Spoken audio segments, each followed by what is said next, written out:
Season 2 of Written in Stone is brought to you by RAB.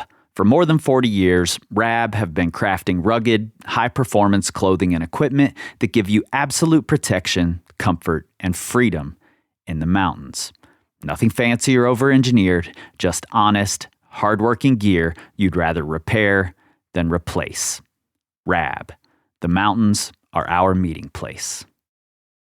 And this episode is sponsored by our friends at Tension Climbing, who make some of the best training equipment in the business. And you can get 15% off of select items of their training equipment by using the code WRITTEN15 at checkout. That's WRITTEN15 at tensionclimbing.com. Mastery over success.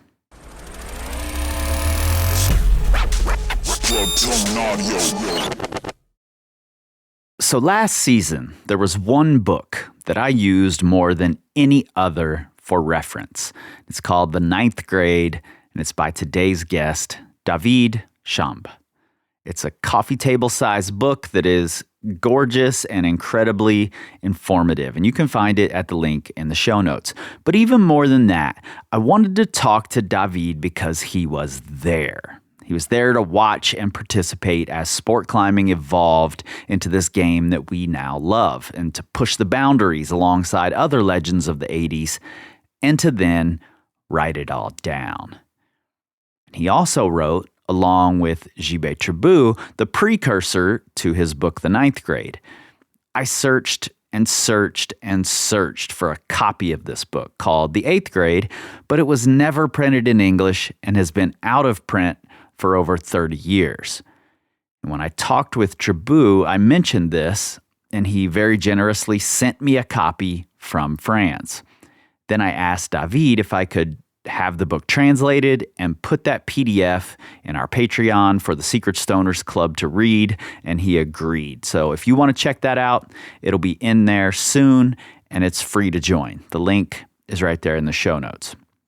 And like we mentioned near the end of the episode here, The Ninth Grade is getting a reprint. It's been updated, and he'll have the French version of that out soon. The English version will be a little while, but I will let everyone know when that's out, because I'll be getting it myself for more research. Now, particularly after the conversation earlier this week with Jibé and Arnaud, I really needed to get someone else's perspective on Edlinger. And I had a question about my research. And David seemed like the perfect person to ask. All right, let's get into it. So this season of the show is about the most important ascents and climbers of the 80s. And my first question to you is, have I been researching the wrong Patrick? Should I be talking about Patrick Berhault instead of Patrick Edlinger? If you speak about the most influential climber, I would say it was 50-50 in France and in Europe, but in a very different way, because Patrick Berhault, he was older than Patrick Edlinger, and he was sort of his big brother, and he was there before, and he was very influential, I think, before Patrick Edlinger, during the years 78, 79, 1980. But then very quickly, he quit a little bit, really, sport climbing for mountaineering, because he was the best French mountaineers during the first half of the 80s. So he was very influential and less known than Patrick Edlinger. It's a little bit different. But the most iconic one for everybody, this is, of course, Patrick Edlinger. And but for many and for different reasons, because he was more handsome. Yeah, he definitely had the rock star status. I think that's part of what I'm getting from a lot of my research. I hear all of these sorts of flowery descriptions of his climbing, but I don't hear much about specific ascents of his. I don't hear people talking about specific ascents, and for me anyway, a lot of the most influential and iconic climbers have a specific ascent attached to their name. Like Jibé had Just Do It. Sure. And Kris Sharma has Biography and Jumbo Love. And Lynn Hill had The Free Nose. Wolfgang had Action Direct. So is there a route that you can point to, a specific ascent that should be attached to Edlinger's name? Some of them, of course, but not a very important one.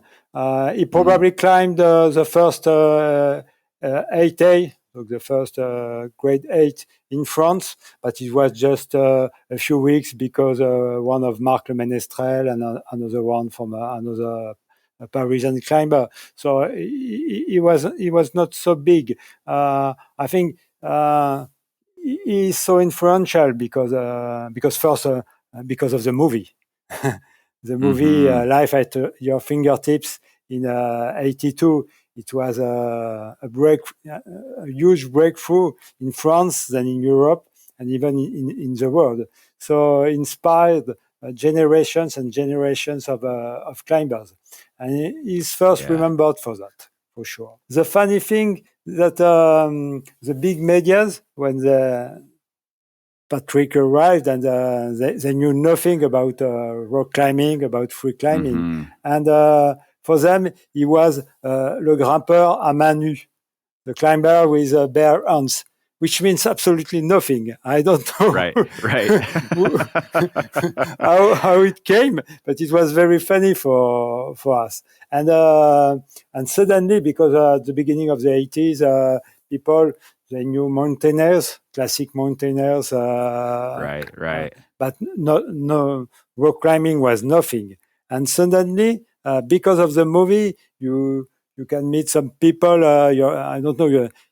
My grandmother in Paris, I can meet her, and she said, "Oh, sir, yeah, I saw this guy, le grimpeur à main nue." So it was so funny too.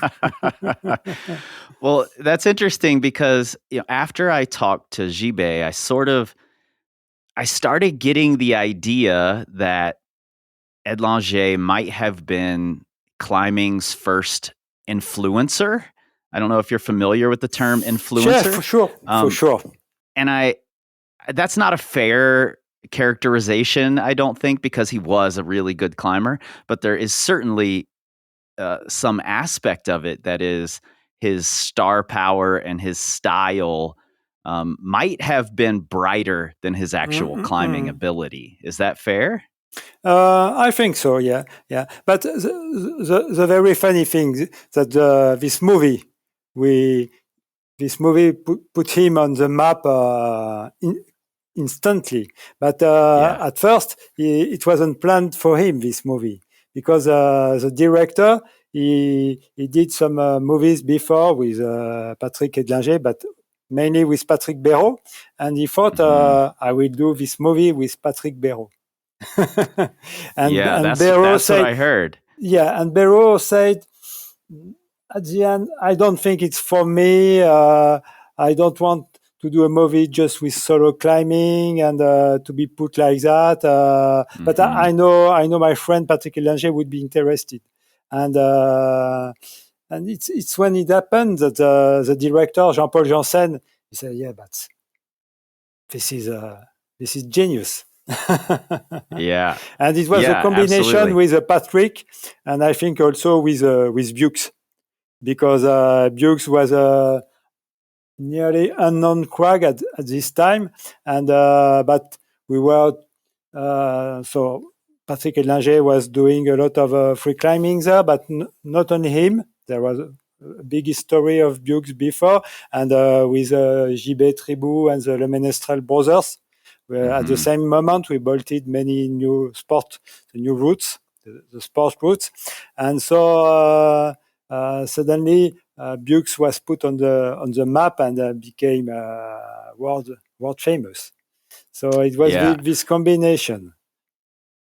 Absolutely. I have to ask this before we kind of move on from the star power of Edlinger, but what did French climbers think of the nude scene in the beginning of the film? There's a scene where he's getting out of bed and he doesn't have any clothes on, and it really caught me by surprise. So I'm curious what French climbers thought of it.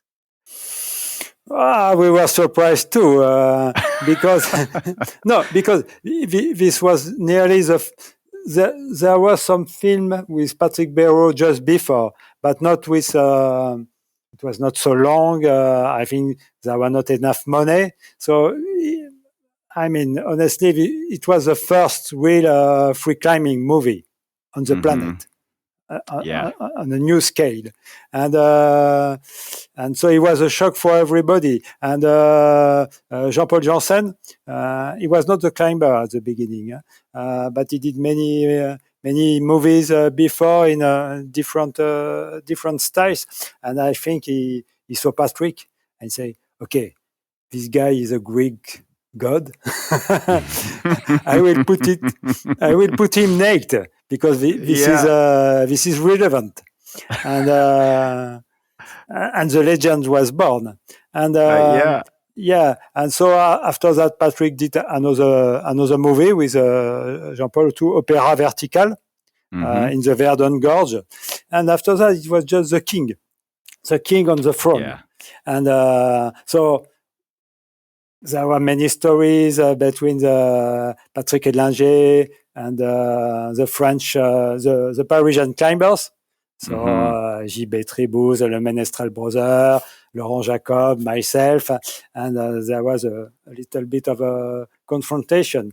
But it was a little bit because I think, honestly, 40 years after, we can say that we were a little bit jealous of the success because we were climbing hard routes too, at the same grade, but he was world famous and we were nobody. So we named, it was a little bit ironical, but ironic, but we named Patrick God. It was a nickname he didn't like, but anyway, he was the king on his throne, and he spent the 10 next year just to defend this throne. He was the king. He thought he was the king, the best one. And because he really thought that. It seems like looking at that competitive atmosphere, and Jibé was very open to talking about this. You know, he told me the story of Les Specialistas and the story of Snowbird, and so he was very open about all of this competition. But I find it really fascinating, and part of what pushes levels forward, I think, is some of this friendly and maybe not so friendly sometimes competition that happens between climbers. Did it seem like a competition at the time? Was Edlinger participating in this competition, or did he just assume he was above everyone and didn't really compete until it was on a big stage? So this is very interesting because a few days ago I was chatting with my friend Marc Le Menestrel, and he said a very interesting thing about Patrick, because this is funny. You asked me about Patrick Edlinger because my publisher is Catherine. This is an aparté. Right. My publisher Catherine Destivelle. I did a book this year, a biography of Alain Robert. You know, the French Spider-Man, the guy. And there was this idea, perhaps, to do a new book about Patrick Edlinger's life, and another one with Patrick Béraud. So the book with Patrick Béraud was meant to be written by he had two daughters. And Catherine asked me if I wanted to write about Patrick Edlinger. And so I was thinking, and after I said no, because at the end of his life, Patrick Edlinger wrote a sort of a big red book. It's not autobiography, but it's sort of. It was written with Jean-Michel Asselin. And I think it was an honest book. Because he didn't hide all the problems he had at the end of his life. And he was the definitive one for me. So I don't think there was but I read a lot again about Patrick Edlinger the last 3 months. And yes, so Mark, he said to me, I was thinking, and I think Patrick Edlinger, it would be impossible in Paris at that moment. Because we were a group, a bunch of young guys, and very friendly together, but very competitive too. And so if somebody was doing a little bit, oh, yes, I think I'm the best, all the other ones say, okay, come down. Huh? Right. And Patrick Edlinger, it was very different because from the beginning, I think what happened to him, he didn't expect it. And it was so big. So he have a sort of, I think I understand completely. He wanted to protect himself. So he was in a sort of a bubble, always climbing alone with a sort of people around him. Just to belay, you say, yes, you're the best, you are very strong, Patrick. You see, and at the end, you are not in the real world.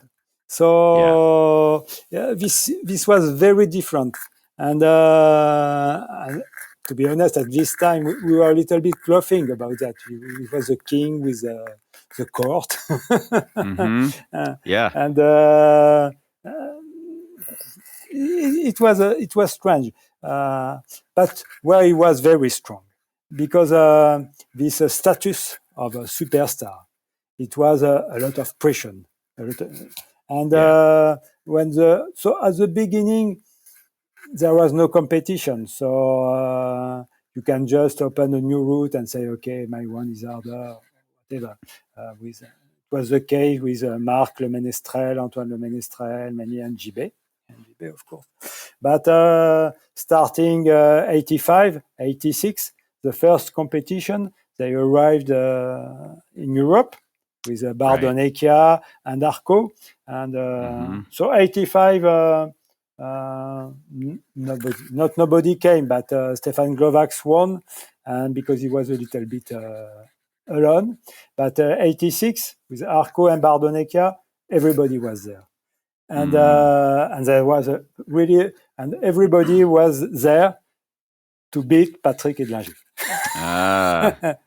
And at the end, I don't know if you know the story, but there was the first one in Arco, and it was a little bit of disaster for him because of the pressure and because it was a very bouldery final.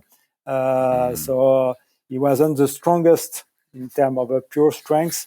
And a friend of us, a very strong boulderer at that moment, Alain Gersen. I think Alain Gersen, in 85, 86, he was the strongest boulderer on earth. It was incredible. So he won, but it was a big surprise. And so this competition, it was a combination of two competitions. And you had the point, it was a little bit sketchy, the way the Italians did that.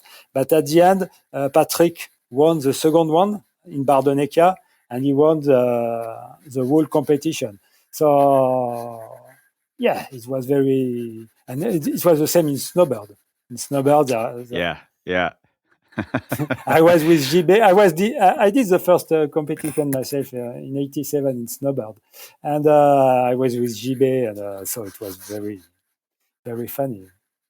Were you rooting for Jibé at that competition? Because it at least in retrospect, it's been sort of billed as like this competition for who was the best climber, Jibé Tribout or Patrick Edlinger.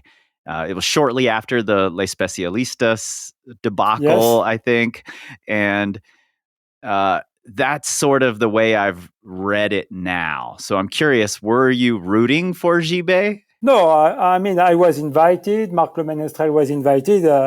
Everybody was trying to do the best for Right. himself. Was it expected? Did all of you expect Edlinger was going to win at Snowbird still? No, we didn't expect that. Everybody was competing. Everybody was here to win, and but I mean, this was really exciting, those competitions, because I was in Paris this summer and with Jibé d'ailleurs, with Jibé and Marc. We got some invitations to see the final of the Olympics. So it was really, really interesting. But it was a good show. But you cannot feel this extreme tension in the competition of today, when I watch them, the World Championships or whatever. Right. And when I compare to the competition of the 80s, and especially when Patrick was there, it was something. Because, there were competitors, Glovac, Jerry Moffat, very strong people, the French one, of course. But when Patrick was there, and when he arrived, there was a big silence. And you can feel a lot of people were thinking, okay, I want him to fall. I want him to fall. Yeah. And sometimes when he won, it was so crazy. And sometimes there was a competition, for example, in France, I think it was 88, 87 or 88, I'm not sure. It was in Nîmes, in the south of France, in Romance arenas. And he has to wait a very long time in the waiting room, and he arrived, and he did two moves, and he slipped, and he fell. No.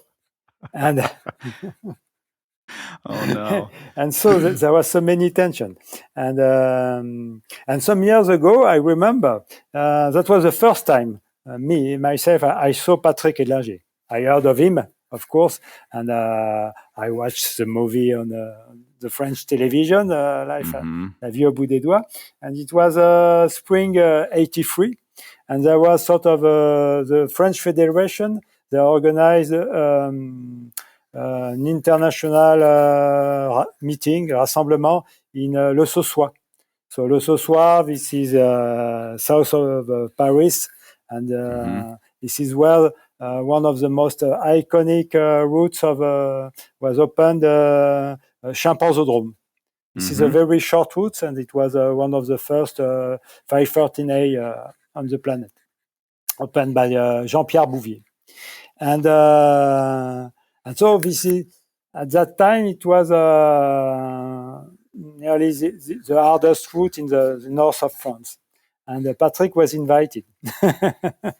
And so, obviously, what he wanted to arrive and to on-site Champanzodrome in front of the Parisians and all the climbers, and to say, okay, I arrived, I'm the best.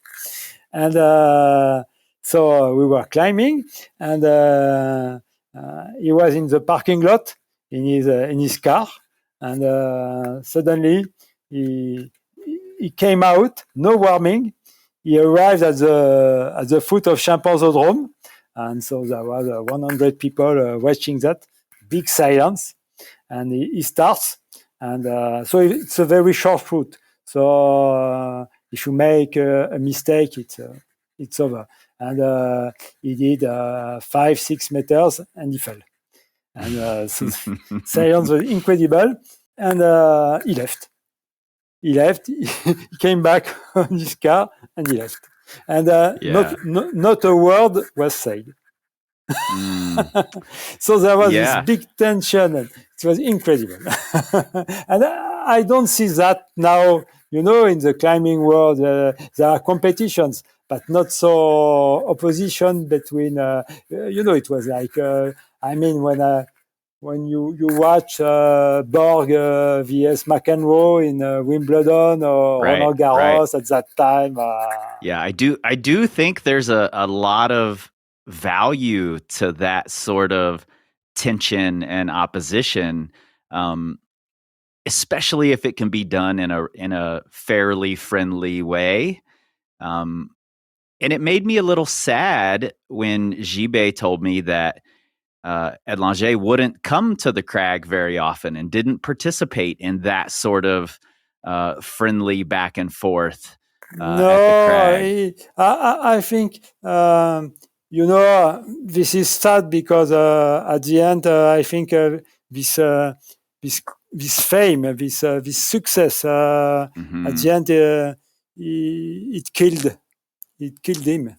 Yeah, it's really a tragic story. Yeah, I mean, it's sort of he died sort of not young, but not old. So at the end, you are remembered like James Dean or the iconic people. So for me, he's the most iconic climber of the modern sport climbing for sure, because his life was sort of a legend. It's you could write a novel on the Patrick Edlinger's life, and I'm not sure you could write that on the new strong competitors or but no, and he was the sad thing. It's even when he was 40 or 50, he was never able to go and climb with us in a friendly way. I remember because I worked with Jibé for 20 years in the outdoor business. Because Jibé, he had a company distributing Black Diamond, 510. I was mainly in charge of Arc'teryx for France. And so, whatever. And it was 2008 or 9, I'm not sure. And we were in Friedrichshafen, and it's Germany. And this is the biggest outdoor event for business. And so in the same booth for climbing, there was Stefan Glovax, because he had a climbing shoes company. There was Ben Moon, Beat Kammerlander. I mean, strong people, but old people. Yeah, legends. But we were all 50. And I'm 50 now, so yeah. And Patrick, and I'm 61 now. And Patrick was there because he had still some sponsor, Grivel, Camp, or Beal. And we were on the Black Diamond booth, and there was a small artificial boulder put on by Black Diamond.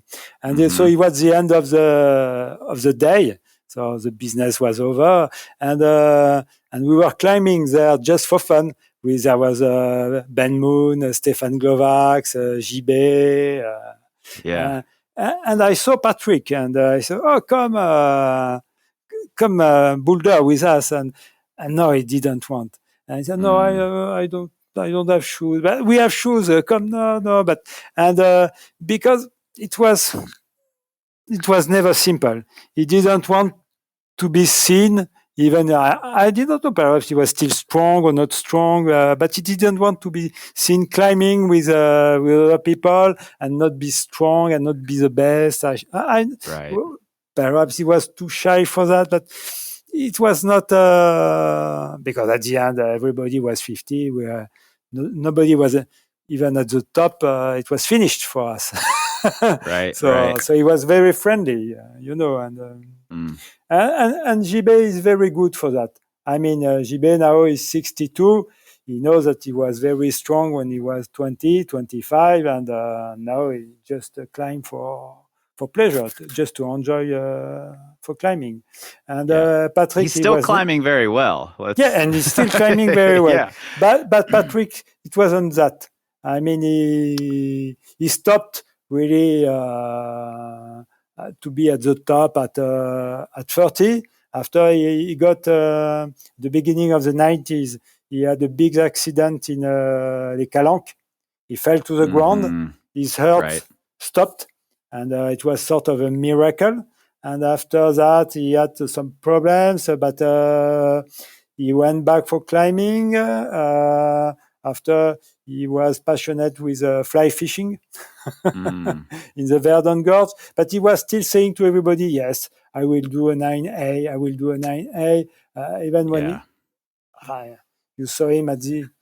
Did you see some pictures of Patrick at the end of his life? He was not in very good health. He had a lot of health problem with alcohol too, and for that he was very honest in his biography, because he's speaking about that very honestly, about depression, about alcohol, and I was impressed to read that.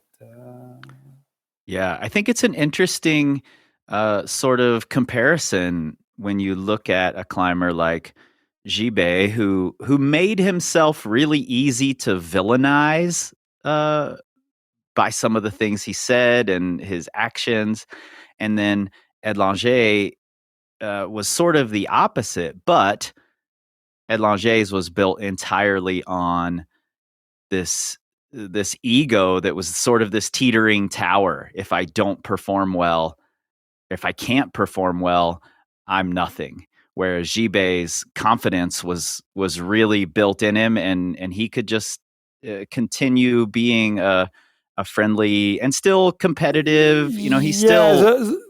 I agree, and I mean, when we went 25, Jibé, Marc, Antoine Le Ménestrel, myself, everybody was like Edlinger. We wanted to be the best, and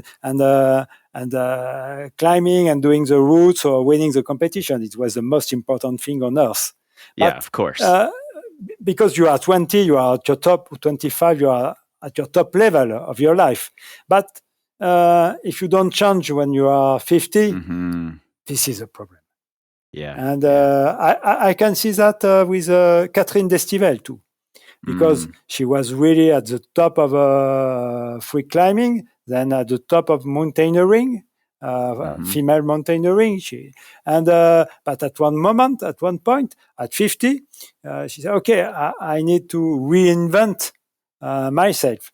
And she took the publishing with Édition du Mont Blanc. She did something else, and I think you need to do that. And, I agree. And so I think this was a problem with Patrick, because at the end of his life, he wasn't really not climbing strong anymore, but he was still thinking he could do, and it can destroy you. Yeah. I want to back up just a little bit and look at Edlinger sort of mining the potential at Seus. Was he the first big climber to really see the potential of it, or was he just a name that was there? I'm curious.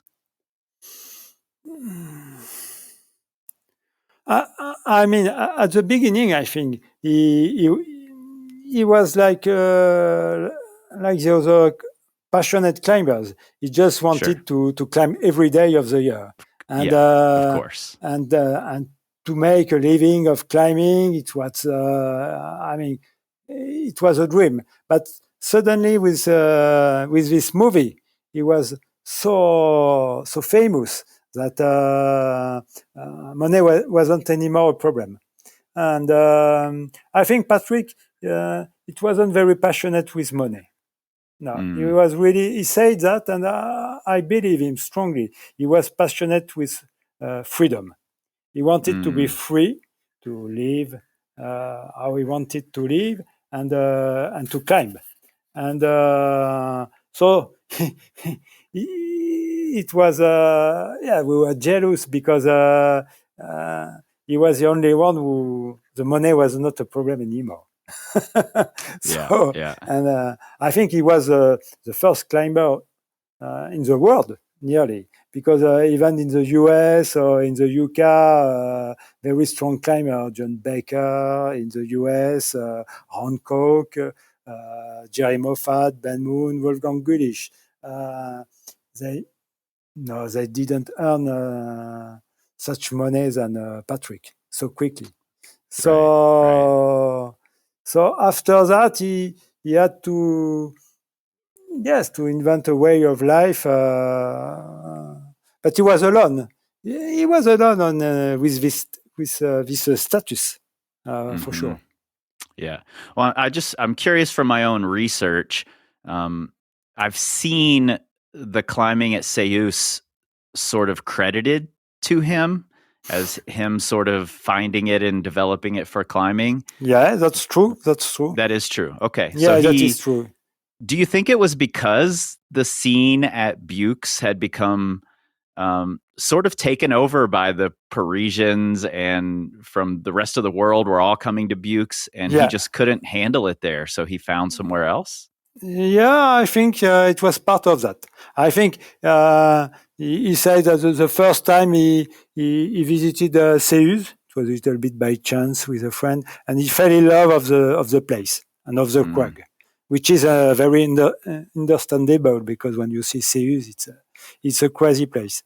And but in the same time, what you say is right. I think he wanted a new place to climb very hard, to open new routes, and to be alone.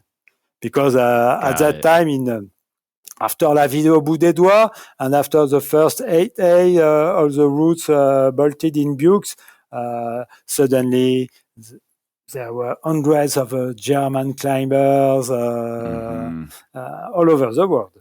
And so yeah, he didn't want to show up. I mean, he was not John Baker doing Midnight Lightning every day at 5 p.m. This is a Baker show. No, he was not like that. Right.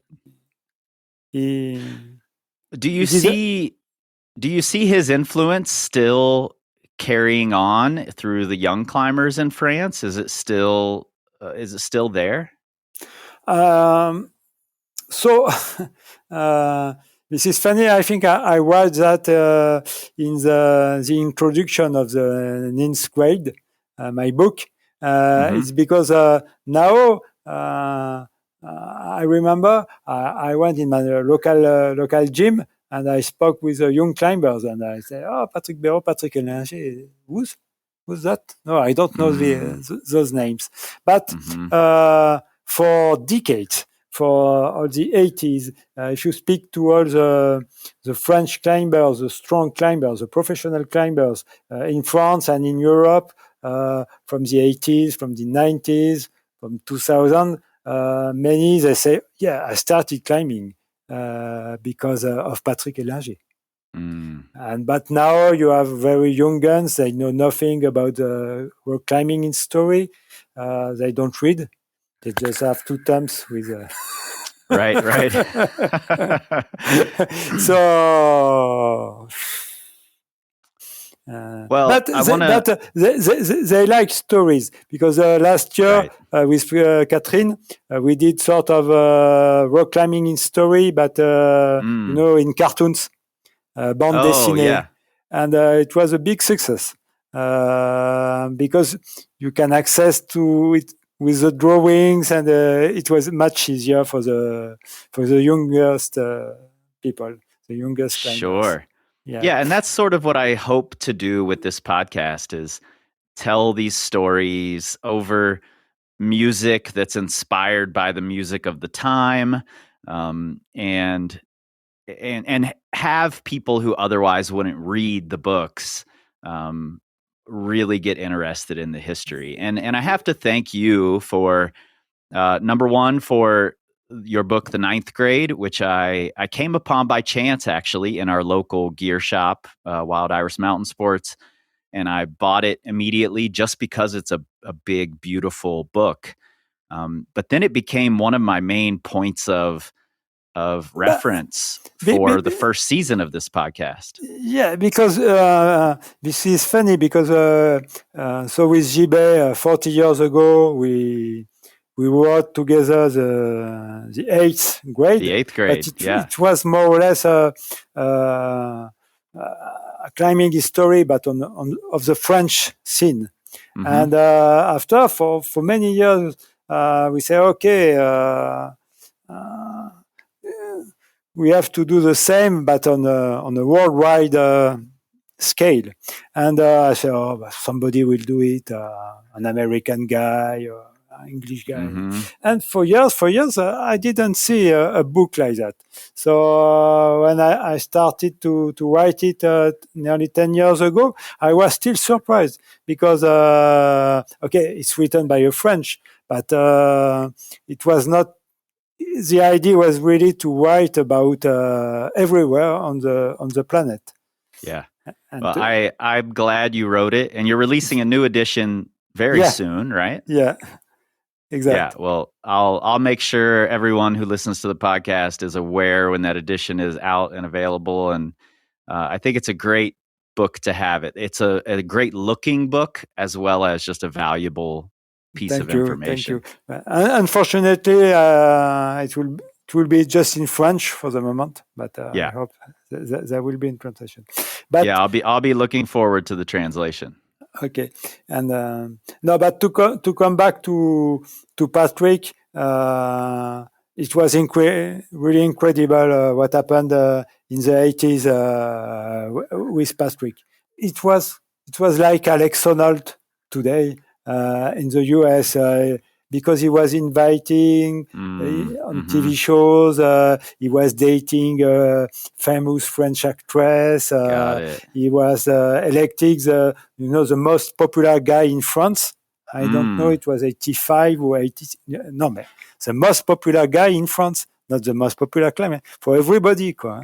Wow. So for us, it was... and sport climbing at that time, it was not so popular. So, but for the people in the street, there was this blonde guy with long hairs, and he was climbing half naked on the rocks. Well, that's another thing I think is really interesting is that he had this sort of attachment to nature and this sort of free-flowing attitude, but he also embraced sport climbing, and those two things don't always go together. I see a lot of the people with the traditional values not embrace sport climbing at that time. So I think it's interesting that he did and embraced the difficulty of it. Yeah, for sure. And but just the limit, his limit was as he didn't want to climb so much on the famous cracks and to be seen at the end when you see, I don't know, Wolfgang Gülich, Jibé, Antoine, Marc Le Ménestrel, they travel all over the world to do all the hard routes. Jerry Moffat, Ben Moon, Stefan Glovax. And Patrick, he did that, but not so much. He did a very successful trip in the US in 85 because he climbed Grand Illusion, Sphinx Crack, Rainbow Wall very quickly. So it was very successful. But it was nearly his only very important. He didn't went to Frankenjura. He went to Frankenjura after the 90s. He wanted to do Action Directe because it was the first 9A, but it was raining. But he didn't have the life we had for 10 years. I mean, with Jibé and Marc, we were together traveling years after years in a car, sleeping in a tent, and just trying the routes, and everywhere in the world we could go, we were. And so Patrick was not like that. Right. I want to get your perspective on something.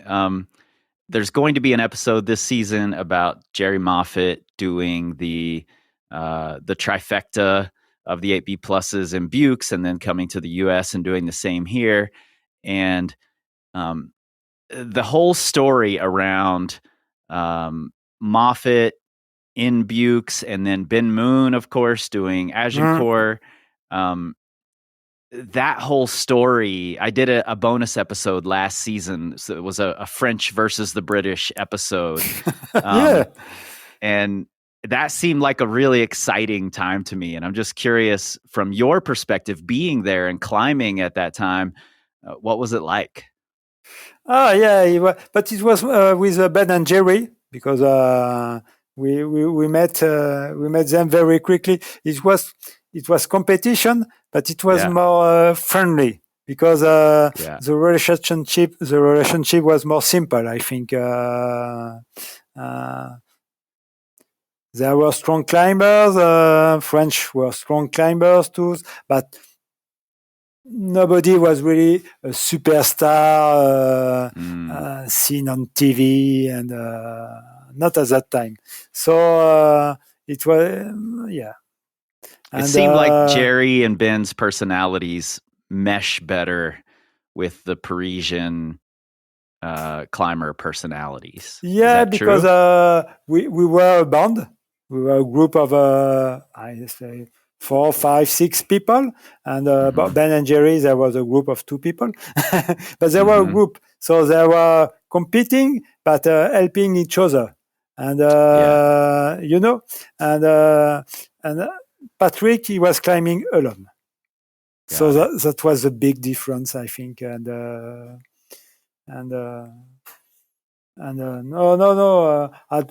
think, honestly, when it was 86, 87, from my perspective, the best climber on earth, if you have asked me at this moment, it was Jerry Moffatt for me. Yeah, I think, I mean, that's sort of what I've come to in my research, is in the mid-'80s, it was definitely Jerry Moffatt.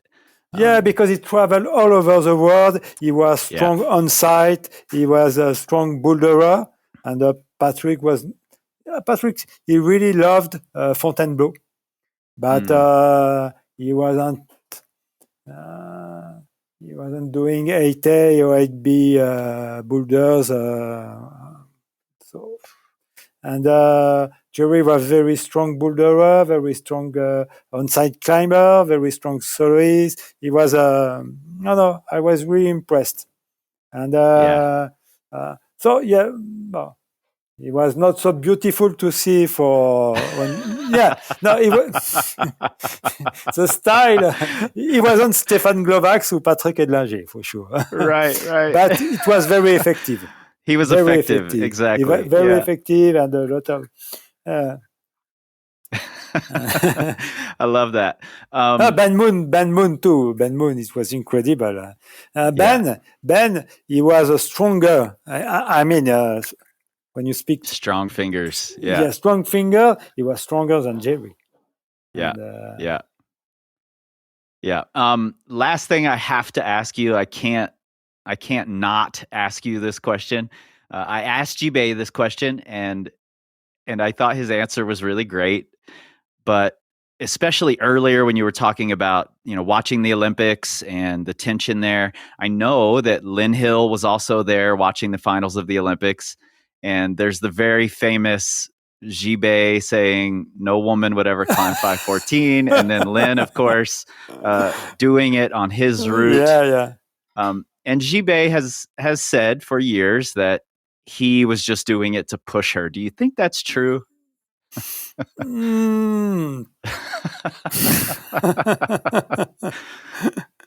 No, I think when he said that, he was thinking that. But he was happy happy. I think in a way that Lynn did it. And no, Lynn.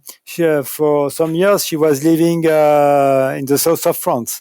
Right. So Jibé was 5 kilometers from Lynn's home. I was 5 kilometers too. So no, we were completely amazed by Lynn, and what she did was.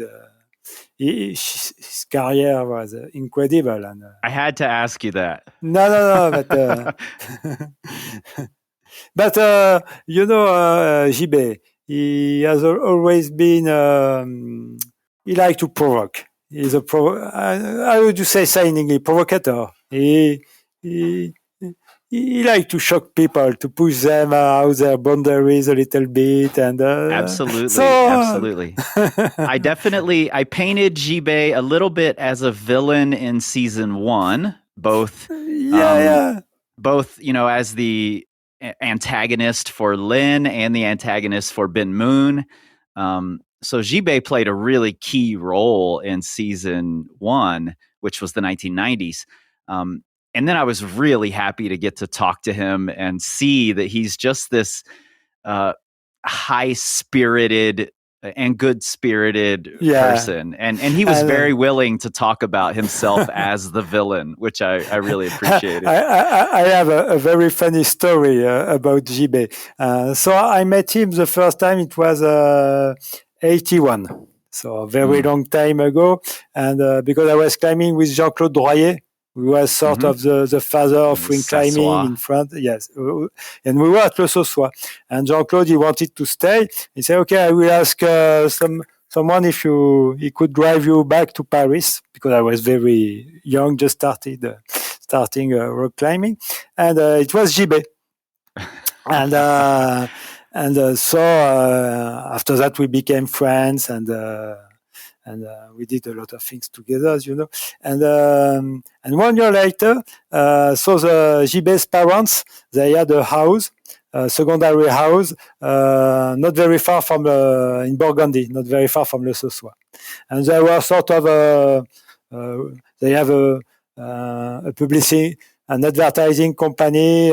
They had money. And they had a sport car. It was a Volkswagen Golf GTI, so sort of a sports car in Europe. And so with Jibé, we took the car and we went climbing in. It was another crag in Burgundy, and it was run and bolted by CGT. So CGT, it's sort in France, it's a communist union. And so it was communist, and they bolted a whole crag, and there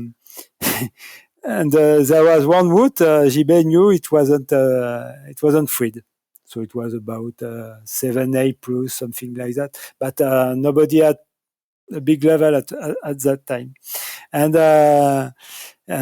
so in this crag, there was a parking lot, and everybody has to walk to the bottom of the crag.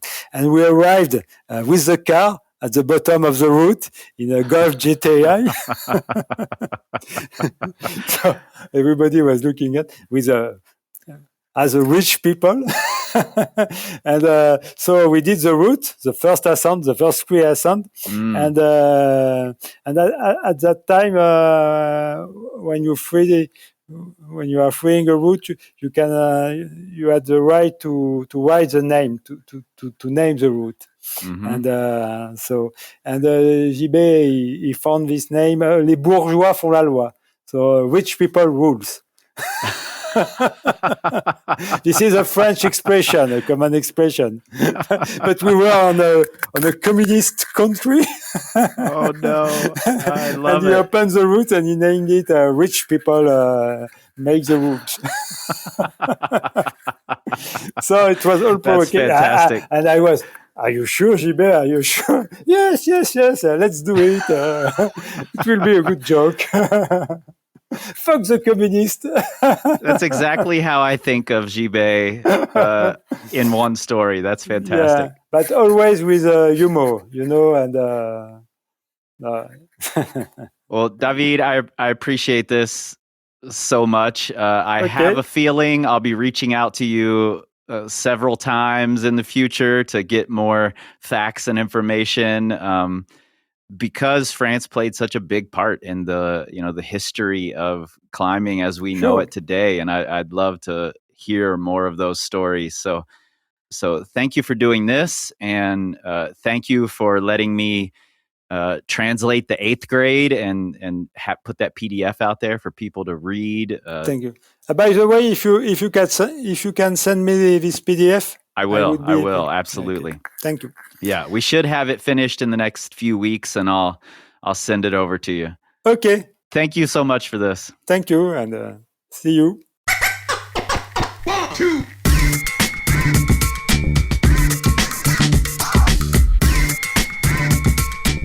Written in Stone is produced by me, Kris Hampton, with help from Riley Rush for Plugtone Audio, a group of the best, most impactful podcasts in the outdoor industry.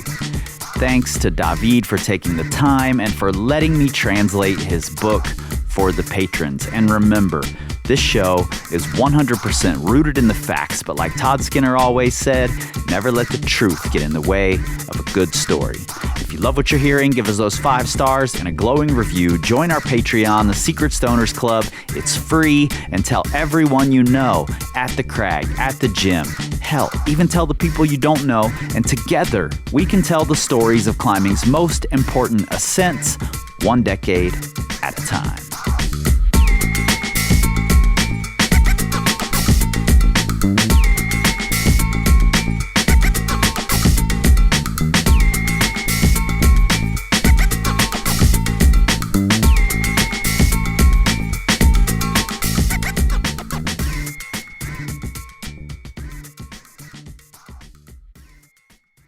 Secret Stoners. Man, it feels good to be back, going, rolling. I love this shit. I'm just being honest. I love it. First things first, shout out Seth Blanchard, newest rock star. Appreciate you. Shout out to all the new free members as well. I'm glad you all are here. There's some bonuses coming. And just a quick shout out to Rab and Tension for making this thing happen. They're taking a chance. This is still a new podcast, still a new thing. So thanks to them for making this thing work. Was I the only one who was utterly heartbroken when David told the story of being at the trade show and Ben Moon and Stefan Glovac and Jibé and David, all there, all bouldering together and asking Edlinger to join in and him refusing? First off, what an iconic group on that boulder, and how much more iconic would it have been had Edlinger been able to join in? And, I think it breaks my heart because one of the greatest joys I've gotten from climbing is the people, is the camaraderie, is the community, is the friendship created around climbing together, whether that's trying something hard, whether that's being silly, making up problems, whatever it is. It's such a great opportunity for connection. And it makes me really sad that he didn't have that. And it makes his story all that much more tragic. I feel like I have to explore that at some point. We're going to get into a little more of the tragedy of it, but I don't think we'll get all the way to the end of his life in this season. We might have to do a bonus episode in the off season. Let's get on to lighter topics here. When I tell you that the two books here have been invaluable resources, the 8th grade and the 9th grade. I mean it. I mean it in a big way. And the 9th grade is a gorgeous book. I know I said that in the episode, but it really is a beautiful, really well done book. The English version, Mountaineers Books, sells. I know there's the updated French version coming. Hopefully Mountaineers Books latches on and gets the English version as well. If they do, I'll try and get a copy to give away to patrons like we did with the 9th grade last season. But also, the PDF of the 8th grade is coming. I've got it all translated. I've got it laid out in a document. Lana, my office manager here who speaks French, is going to go through it.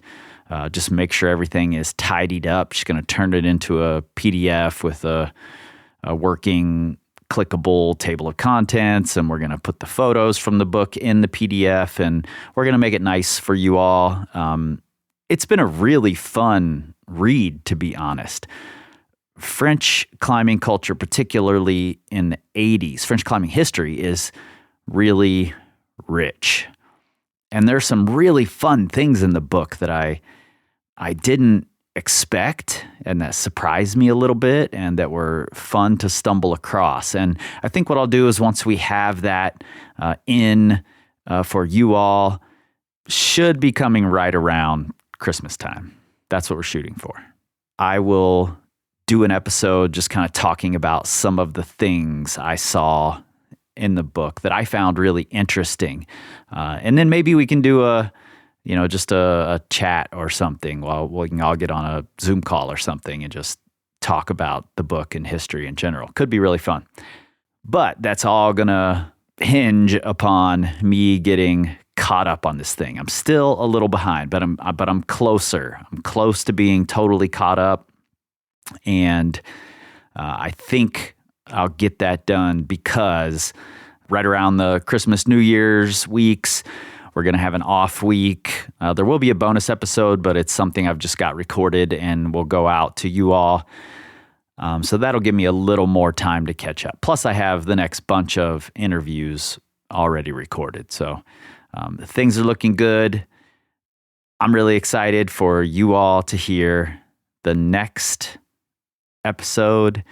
Next Monday, we're bringing it back to the U.S., telling a story about the man who was once called, probably many times called, to be honest, but once called in a magazine, the king of the hangdogs. All right. I'll see y'all next week.